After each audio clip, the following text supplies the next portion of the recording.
Então, gente, eu me chamo Tatiana, certo? Hoje eu irei falar sobre a doença toxoplasmose. Eu irei falar o que é a doença, né?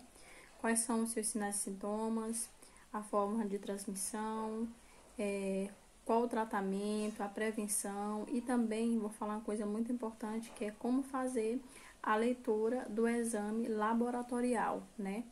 Para poder diagnosticar essa pessoa com toxoplasmose. A toxoplasmose, ela é uma infecção que é causada por um protozoário. O protozoário, ele se chama Toxoplasma gondii.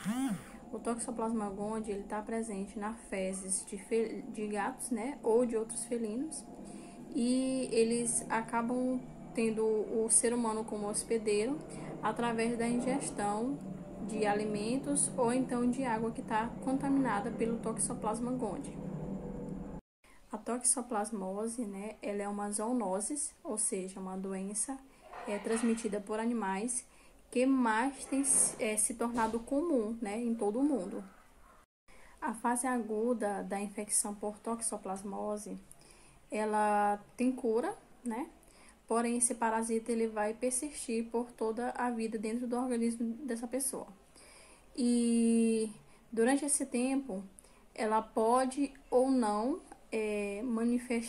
se manifestar, e também ela pode apresentar vários outros tipos de sintomas enquanto ela está no organismo. A toxoplasmose, a maioria das pessoas infectadas pela primeira vez, elas são assintomáticas, ou seja, elas não apresentam sintomas, assim não precisando fazer um tratamento específico. Agora, já a doença em outros estágios, né, elas podem ter complicações, como, por exemplo, a infecção congênita, que vai passar da mãe para o bebê, ou a toxoplasmose ocular, ou então a toxoplasmose cerebral, que no caso já são em pessoas que têm um sistema imune enfraquecido, que são pessoas com HIV, transplantados, ou pessoas que fazem tratamento oncológico. Os sintomas da toxoplasmose, eles são bem variáveis, porque vai ser de acordo com a fase que a doença está, ou na fase aguda ou crônica.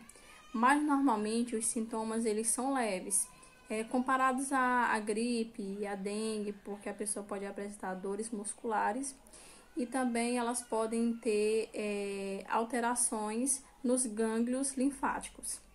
Agora, já em pessoas com imunidade baixa, que foi no caso que eu falei já para vocês, né? Que são pessoas que fazem tratamento oncológico, transplantados ou que têm HIV, normalmente elas costumam apresentar sintomas mais graves, como febre, dor de cabeça, confusão mental, falta de coordenação e até mesmo convulsões.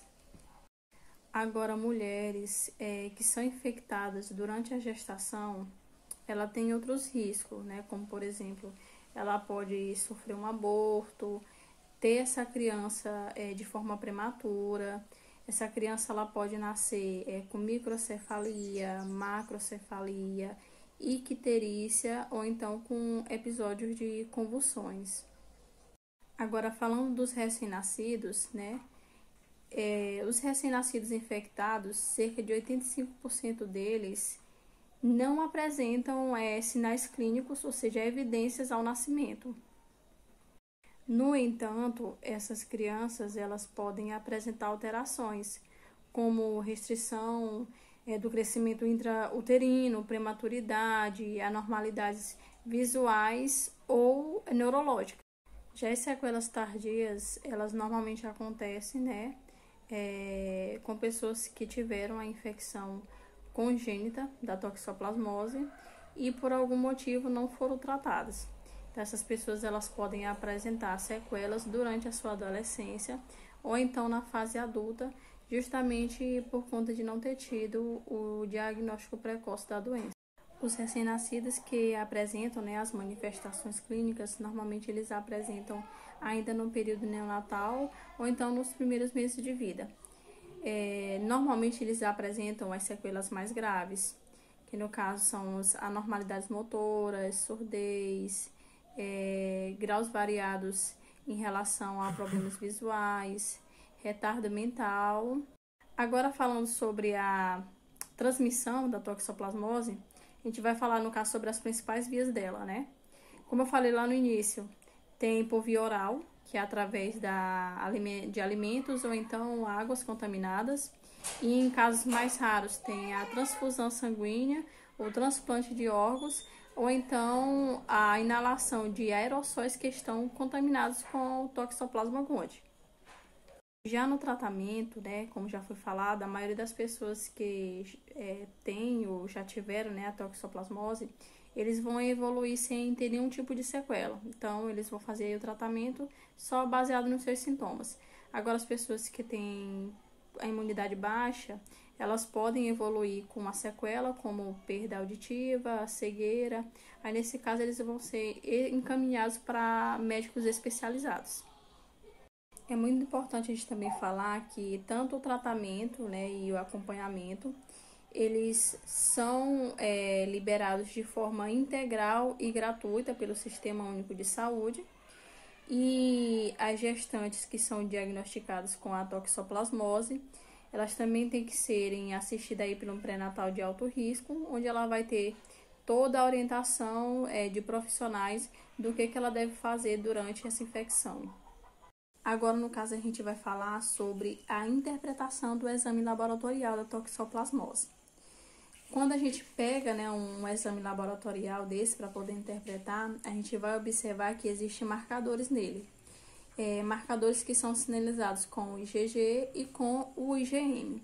Primeiramente, eu vou falar o que é o IgG e o que é o IgM.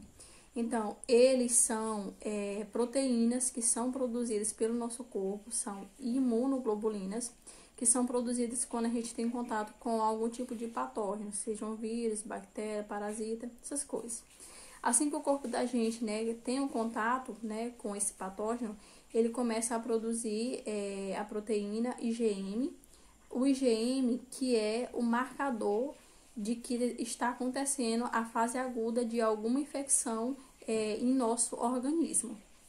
No caso, o IgM, ele é uma imunoglobulina que é responsável por ativar um sistema complemento, onde vai fazer o nosso corpo começar a produzir proteínas que vão trabalhar fazendo com que o nosso corpo ele combata esse invasor, né? Combata esse patógeno que está ali agindo e fazendo o nosso corpo ter a infecção. Agora, falando do IgG, né? O IgG ele já é uma proteína que ele é produzido um pouco mais tardiamente, só que a produção dele ainda acontece na fase aguda, né, da infecção, e ele permanece na nossa corrente sanguínea, fazendo com que quando a gente tenha novamente, né, o contato futuramente com esse mesmo patógeno, o corpo da gente já entenda que doença é essa e já comece logo a combater ela. Então, como eu já expliquei para vocês o que significa, né, o IgG e o IgM, agora a gente vai olhar aqui na prática. Aqui vocês vão olhar que o primeiro deu o IgM negativo e o IgG negativo também. Então, nesse caso, o paciente não está com a infecção no momento e também nunca teve contato com a doença. Já nesse outro, o IgM deu negativo e o IgG deu positivo. Então, nesse caso, ele não está com a infecção no momento, mas já teve contato com a doença. Gente, como vocês podem olhar aqui, ó, isso aqui deu IgM positivo, né, e IgG negativo. Nesse caso aqui é um provável contato agudo. Então, é importante que esse paciente ele repita o exame, né, mais ou menos aí daqui umas 2 semanas, para comprovar se realmente ele estava na fase aguda da doença, tá? E aí, sendo comprovado, ele vai fazer todo o tratamento. Agora, já aqui, ó, no IgM positivo e IgG positivo também, aqui a pessoa ela pode estar com um contato recente ou antigo com a doença. Nesse caso aqui, a pessoa ela vai ter que realizar o teste de avidez. O teste de avidez é justamente para a pessoa fazer a contagem, né, da imunoglobulina, para poder comprovar se a pessoa teve contato recente ou já é contato antigo com a doença, viu? Então, gente, no caso, essa foi a explicação, né, para a doença toxoplasmose. Eu espero que todos tenham conseguido entender, né? E até a próxima.